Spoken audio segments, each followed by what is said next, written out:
Hello, everyone. My name is Ned Dennison. I'm the chairperson of the International Marathon Swimming Hall of Fame. We have two dual inductees with us today, Sandra Bucha Kerscher, and let's see, we'll call him John Kinsella. They're inductees of both the Marathon Swimming Hall of Fame and the International Swimming Hall of Fame. We're going to be doing a little bit of history today. So first, what I'd like to do is, John, we'll start with you. Tell us a little bit about your pool swimming career. Try to keep it under kind of 5 minutes. I'll reel you in if you get going too long, and then we'll move on to Sandra for pool career first. Well, I started swimming at the Learn to Swim program at Hinsdale, Illinois, high school there, and I was, I don't know, 9 or 10. And anyway, after that, the coach, John Watson, invited me to join the team. So I joined age group team, did age group swimming. My first big success was winning the Illinois State Boys High School 11-12, I believe it was 200 freestyle. So that was back in the day. And then followed up by a swimming in high school, and I was very proud to represent our team. We were state champs all 4 years, and then we were named national champions in 1970. And 53 years later, last year, Hinsdale was again named the national champion high school team. So that was quite gratifying. Had the good fortune to break Mark Spitz's 400-yard interscholastic high school record, national high school record, which I believe is still the record. Because why? Because they swim the 500 now. So hopefully, hopefully that could be a record in perpetuity. I'll take that. Anyway, and then we were, Don, our coach Don, who, Sandy and I both trained under, was very progressive, shall I say. He sent myself and another swimmer out to Santa Clara, swim with George Haynes in '67.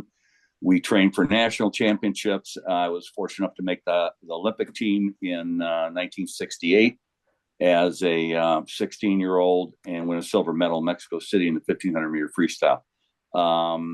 Went to IU with Doc Councilman, swam, with Mark Spitz, Gary Hall, Mike Stam, a bunch of other good swimmers. We won 3 of 4 national. We won 3 or 4 NC2A champions. We were jobbed out our senior year by 1 point. I won't get into that. That's a story. It'll take about an hour and a half to tell, but I won't get into that. So anyway, made the team again in Munich, swam in the 4x200 free relay in Munich with Mark Spitz, Fred Tyler, Steve Jenner, and we're fortunate enough to win a gold medal. So that was that. We did some team, international swimming with trip to Japan and the Philippines and some other trips. And I don't know what else to add other than that, we had some great times and great stories, and a lot of friends from that era.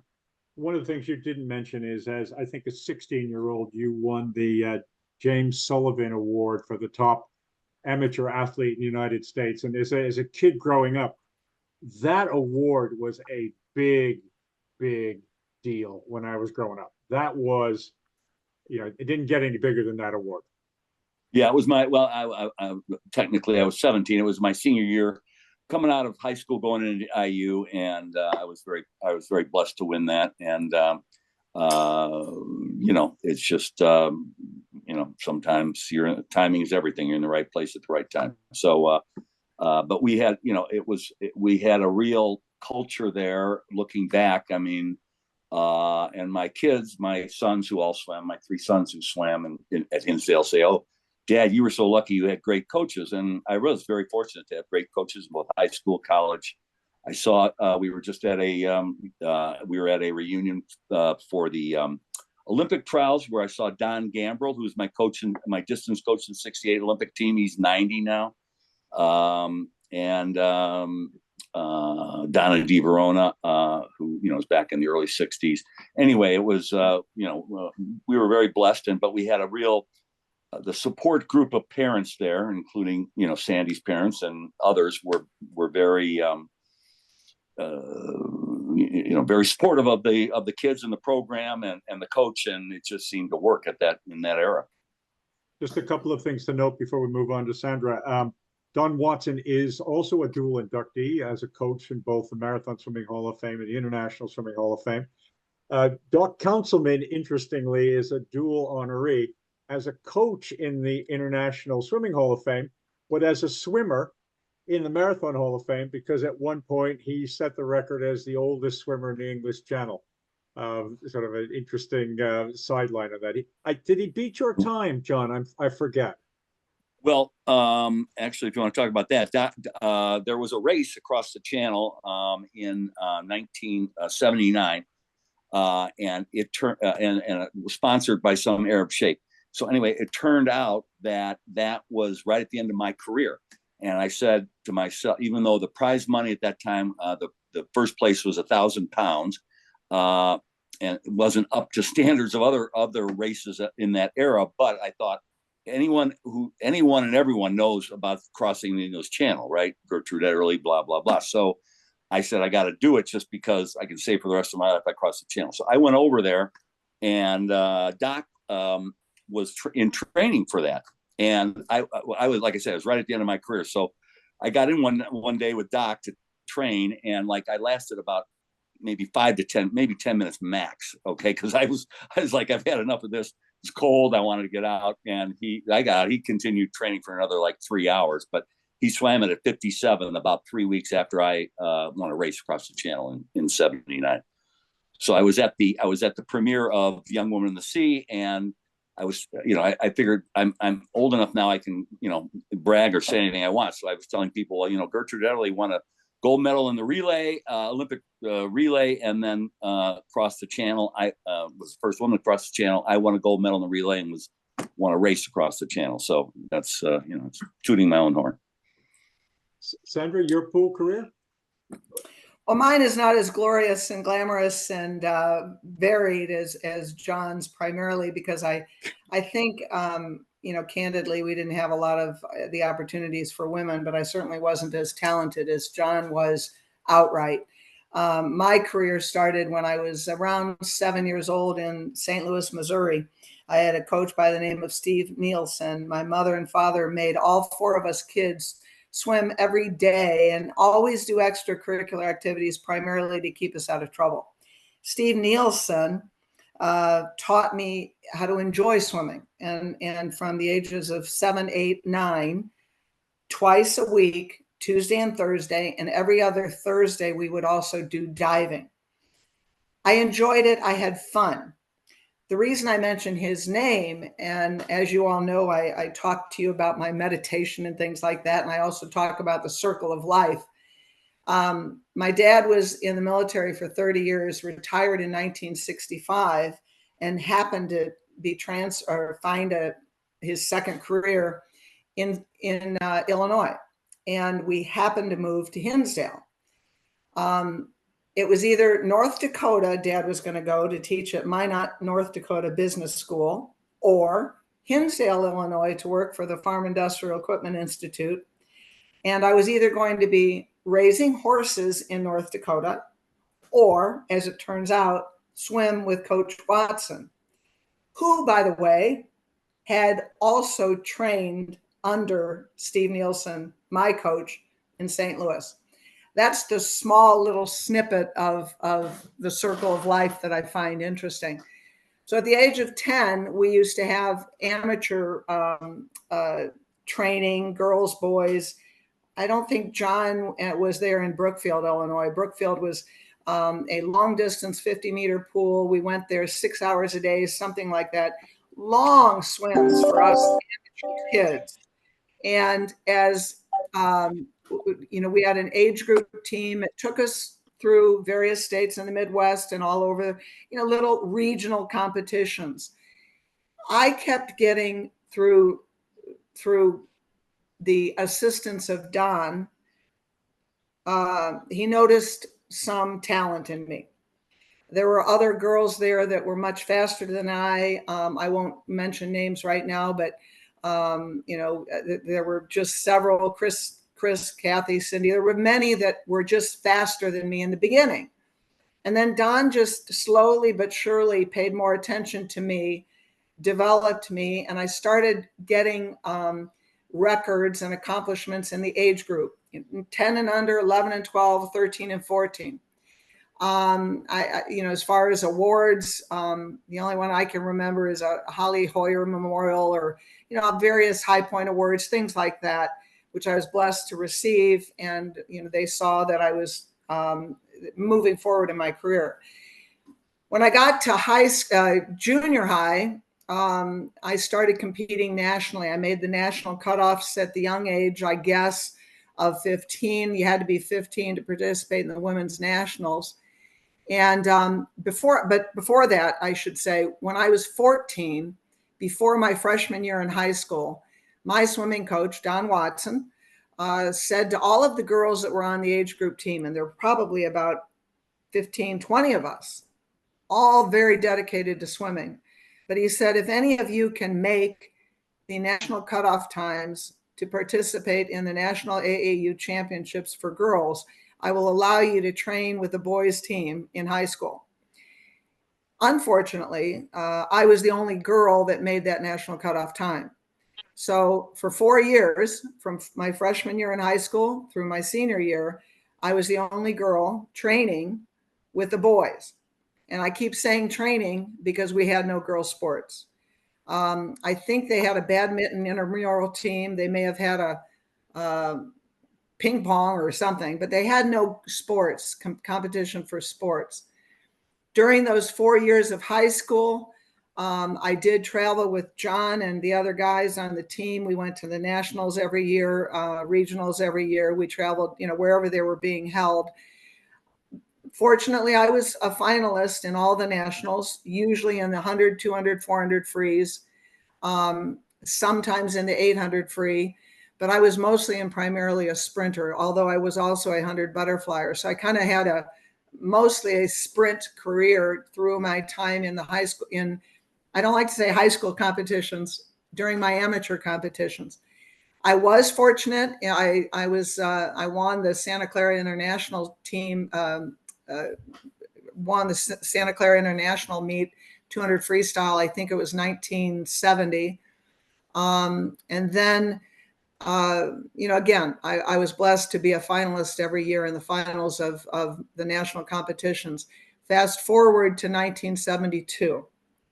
I had always sort of been a pawn for my father and other girls. And what I mean by that is, my dad came up with the idea that it was totally unfair that girls did not have sports in Illinois or anywhere. So he contacted the ACLU. I had had some various articles and things written about, I can't get into the swim. I'm trying to get to be able to compete against the boys. Can I make it on the team? All those things. And I was always shot down. And it wasn't for me. It was for all the other girls. Notice I said 20 girls were in age group competition with me, and I was the only one. So what happened to those other 19 girls? They had to stop their career at the age of 13 or 14 because there was nowhere for them to go. So my dad contacted the ACLU. There was another girl with me. They used our name to file a lawsuit against the state of Illinois in 1972, which was right at the time of Title IX. And it was also the culmination of what I thought was going to be my swimming career. I had always dreamed that I would try for the Olympics. In 1972, it happened also to be my graduating year from high school. Olympics were held in Portage Park, Chicago. And then I participated in the Portage Park Olympic trials. I was a finalist in the 100, 200, and 400 free, semifinalist in the 100 butterfly. And I missed the Olympics. It's my understanding it was like 0.6 of a second in one of I think it was the 200 free, might have been the 100, but I missed the team. Basically, I lost. I missed it. But I was devastated, but I also thought I gave it a shot. I did all I could. I moved on and I quit swimming at that point. It was thereafter that we found out the lawsuit did not prevail. However, the federal court judge and Title IX said it is unfair to girls' sports. It's unconstitutional. They should be given an opportunity to swim. And within 2 years of our lawsuit, there were girls' sports in the state of Illinois, and Title IX had passed that same year in 1972. I'm very blessed that, and I give that all credit to my father, who saw the injustice of not being able to swim. You know, the Donna Di Veronas, the Debbie Myers of this world, those that were so incredible, they all had to stop swimming at the age of 17 because there was nothing for them. I went to Stanford University in 1972 to 1976. There was no girls team in there. And then fast forward, and I'll stop soon because we get into the marathon thing. I didn't train at all for 1970, you know, when I was my first year of college. I came back in June of 1972, and I saw in the Chicago Tribune that there was going to be a lake swim, 10-mile lake swim, and there was going to be a first prize of $3,000, $2,000, and $1,000. And boys and girls would have to compete against each other. But I thought, I don't have a summer job. Let me see if I can do 10 miles. I'll give it a shot. I trained for 6 weeks under Coach Watson. So I went from being a sprinter to training for doing this methodically long distance under Coach Watson for 6 weeks, entered the Chicago 10-mile swim, and got second to Johann Schanz. It's my understanding we both broke the record. And long story short, from then on, Dennis Matouche invited me onto the marathon circuit. And my marathon history, you know, was following all of that. So my career is not as stellar as John's was and still is. But I'm very blessed that I had the opportunity I did as a youngster to be able to swim with the boys. I kind of liked it, but Sandra, before this advertisement in the paper, were you aware of a professional marathon circuit? Nothing. I'd never heard of it. John, when did you first hear about this marathon circuit? Well, I checked some facts after our email conversation because it kind of was bringing back memories. So I was I had spent the semester of fall of 72 traveling around Europe and North Africa after the Olympic Games. So I had to make up for lost time in school. And I was down in Bloomington in the summer of 73. And Jimmy Councilman had tragically passed away, Doc's son. And we were in June, he died in June 15 of 73. The memorial funeral was a few days after that. I don't remember the exact day of that. But anyway, we were at Doc's house after that funeral. And I was listening to or I was talking and listening to the guys talking there. And one guy, I want to say Billy Barton, but I don't honestly remember the name, but he started talking about marathon swimming and all the, crazy stories and characters, the Egyptians, Abu Aif, and he starts telling these stories, and I'm like going, wow, I'd never heard anything about this before. This was totally brand new to me. So I'm fascinated by the stories he's telling about, swimming in cold, open bodies of water, mostly in Canada and some in Egypt. And so I said, hey, the longer, from my perspective, the longer the better for me. So I that's how I found out about it. That's was my introduction. And so I finished my senior year, 73 to 74. And that's when I first, and after Sandy had been on me. And I don't even know if I heard about Sandy swimming the 10-mile swim until the next year. I don't remember hearing about that in August of 73. So what was your first competition, John? And how did you end up in that competition? Well, that's another good story because I can give, and by the way, I'll just say, because Sandy is self-effacing, there were many swims where I was asking my trainer, my French-Canadian trainer, Jill Potvin, where's Sandy? Because she was catching me and I didn't want her to beat me. Right. So, she was a fierce competitor. Let's just put it that way. So anyway, I had heard, so we didn't have an internet then. Obviously this is back in the dark ages. And I found out about a swim in Latuke called the 24 Le 24 Heures de Le Tuc, the 24 Hours of Le Tuc. And so I sent it. I got an application and filled it out and sent it in, and they wrote back and said rejected me. And so that's when Colonel Bucha stepped in, and you don't mess around with Colonel Bucha, okay? Because you just don't mess around with the Colonel, all right? And he, Sandy probably knows more of the exact details, but kind of my understanding was he read him the riot act and said, "Do you know who this guy is? Do you know what he's done? Blah blah blah." And we got in as a team and swam as teammates in the 24-hour race in Le Tuc. And I can, I was not, this was the first. I was really not acclimated to the cold, so I can remember I started shivering about 5 or 10 minutes into the race for the next 24 hours. And at night you could see your breath when you could see your breath. It was so cold. And I was, I've never been so cold in my life, but I made it through. We made it through and won in Le Tuc in 1974 and again in 1975. So let's just make the record clear on this, John. Which of these races did Sandra do a lot more laps than you did? Well, probably. It depends. Definitely a lot more. As I recall, I think she beat me by a. Lap was about a third of a mile, and I think she beat me by, I don't know, what was it, Sandy, 1 to 3 laps both years. Because I remember the first year begging, can she please do another lap? I'm trying to warm up.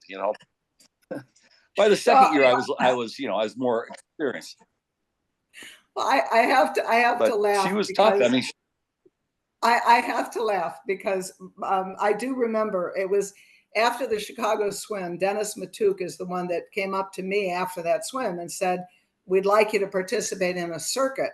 And I just had no idea what the circuit was. And when we found out about the listing of races, one of them was this relay, the Le Tuc relay.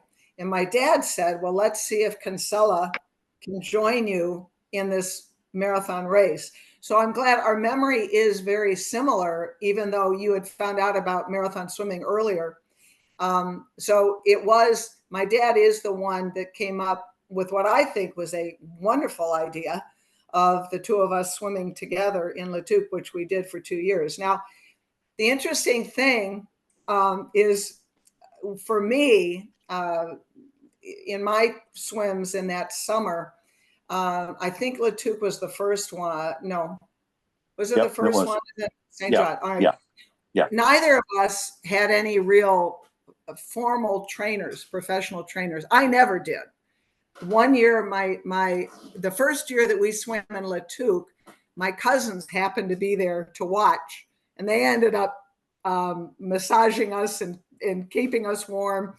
And there was a guy from Sports Illustrated that was capturing all of the events. And what I remember is my dad, he was standing at the, the platform when you come in every 3 miles. I think we would do 3-mile stretches. And I think we did about 66 miles. And he would do this number where your hand, like, keep going, keep going. So I thought, I'm coming into the platform and I see him going like this, keep going, keep going. And I'm just swimming. It just kept going. He kept telling me to keep going. And I thought, my God, is John ever going to get in this water? I'm getting exhausted. But I did, we, and that was in the middle of the night. And it was, you're right. It was cold, and it was my understanding. The guy asked me, he was asking how we were keeping things up. And the article speaks for itself. It's a cute article, but, the other funny thing is we were up there, and in Canada, it was a pretty big deal. If you remember, John, they had these parades, and a lot of people showed up at Le Tuc. And I thought, why are people showing up to watch people swim in circles? It was an excuse to get drunk at night and party, but they would just watch us all night long. And when we got up, and forgive me, but I thought this was funny. My cousin, we stayed in this, it wasn't Lucien Lavoie. I stayed at his house, but we stayed somewhere, and the newspapers got, a hold of John and I for some reason. They were kind of it was like we were the Chrissy Everett and Jimmy John Connors McEnroe. or John McEnroe, yeah. And the headline says "Future a Poe." And so my cousin says to me, "Well, why didn't you guys tell us?" And I said, "What?" And it said, "Future to wed, that we're going to get married." And I said, "I don't know where they're coming up with this." So I had her sit down and start translating for me whatever it said, because we couldn't read the newspapers. But John, it is was fun. is this when the colonel showed you his gun? That's what, yeah. He said, "Not Yeah. really, John, come here." Yeah, you don't mess with the colonel. And then the next summer we did the same thing. And I think, I as far as events, I always like to say I had more padding on my body, so I could tolerate the cold more than John could.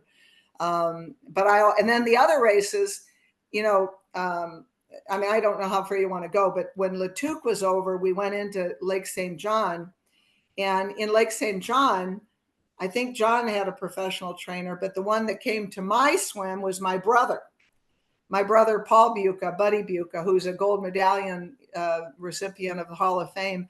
He was my trainer. All he wanted me to do is finish the 26 kilometers or what. He wanted me to finish the race and have fun. And then the following year, I really was trying to find where John was, because by then I thought, gee, maybe I could do the impossible and beat John Kinsella. But that never happened. But anyway, we can get into that later. But So here's a question for you, mostly Sandra. You got your high school friend, the man you respect. It was almost a wedding in the offing. You came second to John in a whole lot of races. Did you ever wonder what would have happened if he had just stayed in North Africa and left you alone on the circuit for a year? I never did. I knew that I wouldn't catch him. But I will tell you this, and this is really serious. When I swam, and I owe so much to Coach Watson. Yes, he was my swimming career. But my brother and my father's the one that encouraged me to get into, to sue the state of Illinois for girls' sports. Thank you, God. Thank you, Dad. And my brother is the one that allowed me, by his own encouragement, to finish that first swim at Lake St. John without competing. I really didn't know where anybody was. I was stunned that I had been, I think that year, John was first and Ragosa Velko was second, and I was third. But I think I was only about a minute or so behind Velko, but I didn't know that because my brother just wanted me to be finished.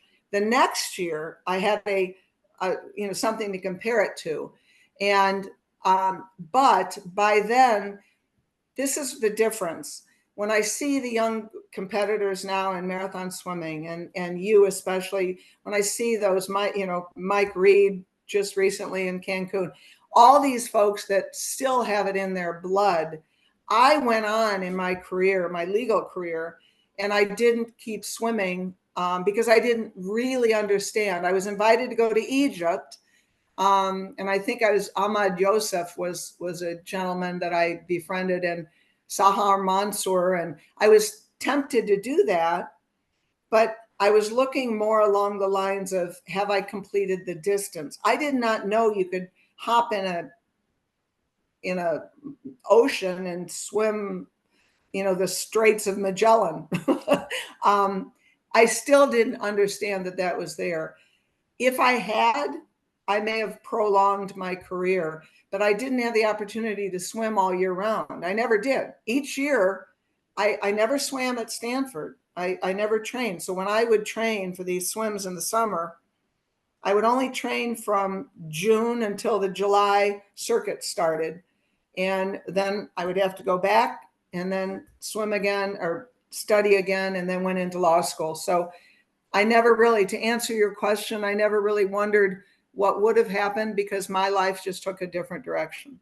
So Sandra, I think it's worth saying that those opportunities weren't actually there. So I tell the story about the early Gibraltar swimmers. They would write to the Gibraltar Swimming Association and say, I want to swim from Gibraltar to Africa. And they would write back and go, we're not really interested, but if you did swim, you'd need to get a shark cage made. So then they would write to 7 mechanical fabricators and say, can you make me a shark cage? And someone would say, what's a shark cage? And then they'd have to find a boat pilot. And there was all this drama. When I swam Gibraltar, I went on the website, put in my name, a couple of details, and then 4 of us flew down to Spain, had a great vacation, holiday for the Europeans, and showed up, and there was the boats, and there were the observers, and away we went, and had a great dinner the night afterwards. One of our young swimmers, his first marathon experience was the cold half in Hong Kong. And we were at a dinner at Christmas, and he said, he had a little drink. He said, I'd go to that thing in Hong Kong if it didn't cost 3,000 euros. And I said, it's 300 euros. And then he said, I'd go if somebody else would go. I said, I'll go with you. And he went, oh, no. And next thing you know, he's getting the instructions that say, we'll start the race just outside the shark cage, shark net. So those, in the last 10, 20 years, the sport has exploded. You can go online, you can sign up for 50 marathons around the world. The airfare is a fraction of the cost. And at this point, as you would have noticed, Sandra, in Cancun and the other events you've been to, we have friends now all over the world. So Yeah. you're going somewhere where you have a friend, and it's a whole different experience. So I guess the other thing to ask you two about is looking back at your racing against each other, the men and the women in the same races. Besides Latuke, John, where she clearly owned you at that event, did you look up at one point one of these races and see Sandra and think, no, not today, Sandra. It's just you. I know you want to beat me today, but I'm not letting you. Well, after the first Latuke swim, and by the way, you talked about the competitors these days only getting sponsored for so many nights or accommodations. They put us up in an Indian school in Latuke. I don't know if did you stay there, Sandy? I think so. Yeah. And I remember looking out the window going north and seeing the train tracks and thinking, I'm on the edge of the world. If I go much further, I'll never be coming back. I'll be lost to civilization. I mean, it was like being out in the middle of nowhere, and it was not, it was not luxurious accommodations. Let's put it that way. But actually, I think the men were at the Indian school. I actually stayed with Lucienne Lavoie because there were only 4 women. Go ahead. Yeah. We were at the Indian school, which is that was our paid accommodation back in the day. But so after that race, I was hanging out or whatever, and this guy comes up to me who later turns out to be Gilles Patin. He was a Roberval, a person from Roberval, which is where the Lake St. John crossing is held. And he was also in the RCMP in Canada, and he offered to be my trainer.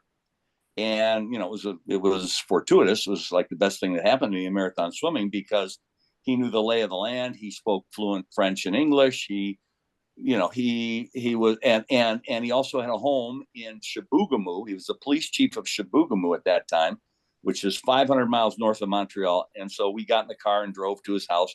And they had a Lake Gilman in Chibougamau where they had one race, as I recall. I don't think you were there for that, Sandy. I can't remember now. But anyway, they had a race there a few years later, where I would train in Lake Gilman. And then in subsequent years, I'd go up early to get acclimated to the water.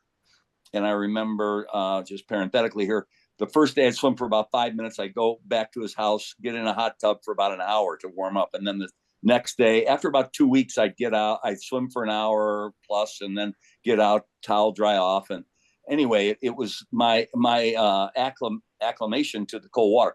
But so he was always, he was in my guide boat and had his binoculars. I obviously wasn't looking at anything other than, just the boat that I was swimming next to, and he would give me status reports on Sandy. And I do remember, especially in Lake St. John, where's Sandy? Oh, well, looks like she's gaining on you, John. And I'm going, I better get my butt in gear here, because I didn't want the ignominy of losing to a girl. Those were obviously different days, but that was, okay, there's the truth. I want on the historical record that I never lost to a woman. Now they kick my butt, but back then, anyway. So Jill knew where everybody was at every moment, and the second year, Sandy was, like I say, gaining on me and a tough competitor. I wanted her, of course, and others wanted her to stay on the circuit, but she couldn't be talked into it, unfortunately. So you were the only man that she didn't beat. She came in second in a whole lot of those races and took every male scalp except yours. Yeah. It's always that's close to no cigar. I'll take that in my resume. That's quite the accomplishment. So I feel good about that. Too sweet. But thank you both very much. Sandra, when you were talking about your brother, you failed to mention he also won the Congressional Medal of Honor for Heroism in the United States. And what are there 1,800 winners of that medal from the 30 million individuals or something who served in the U.S. military? So your brother was kind of a special character. He was. I have to tell you, and I thank you for bringing him up, as he would correct it, he would say I was a recipient of the Medal of Honor. And he received the medal in honor of the men that he lost from the battle in which he earned, if you will, the recognition. My brother's always been my hero, Ned. And John, I think you met him as well. And sure. He was always, and he's battling some issues right now, but he's doing well. But when I was swimming, as I said, it seemed like everyone had everyone. And my brother is the one that came out to St. John and said, I'm going to be in the rowboat and take you across Lake St. John. I have no idea how he even found out about it. It must have been my dad saying, Bud, it's your turn, go take her. And I just want to say this one thing, and I don't know who will watch this eventually, but it's for the marathon swimmers.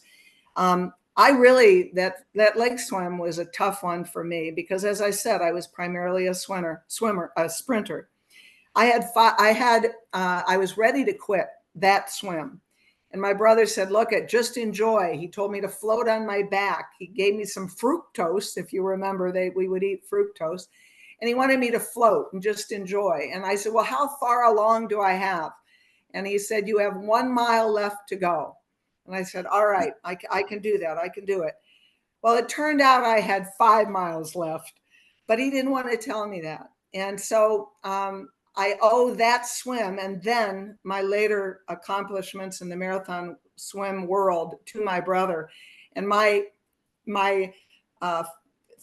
theme for you, if you will, is for a marathon swimmer out there, what I would say is live each day as though you only have 1 mile left. And that is a message I dedicate to my brother, my hero, Paul Bud Bucha. Thank you. So for both of you, thank you very much. I have to mention that Gilles Potvin is also an honoree of the International Marathon Swimming Hall of Fame. John, you're not the only one who sings his praises from those swims up there. If anybody's enjoyed this video, we have more than 100 videos now on the Imshoff YouTube channel, and you can subscribe and see new videos as they come up and have access to that whole catalog. So thank you very much, folks. I'm going to stop the recording now.